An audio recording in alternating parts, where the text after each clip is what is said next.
আমি আমার অধিকার, আমার ভোটের অধিকার, নির্বাচন চাওয়ার অধিকার এটা আমার আছে।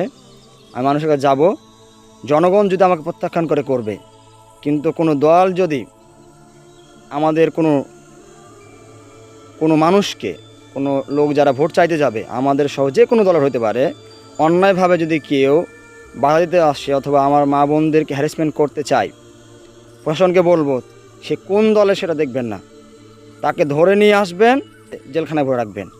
আর যদি আপনারা সক্ষম না হন, তাহলে যারাই কাজগুলো করবে জনগণকে বলবো আচ্ছাভাবে ধরবেন, সেখানে ধরে সেখানে একটু ধলাই দিয়ে তারপরে পুলিশের হাতে তুলে দেবেন। আমি আবারও বলছি, আমরা কারো মৌলিক অধিকারে বাধা দিব না, কিন্তু কেউ যদি আমার মৌলিক অধিকারে বাধা দিতে আসে তাহলে তাকে সেখানে সমুচিত জবাব দেওয়া হবে ইনশাআল্লাহ।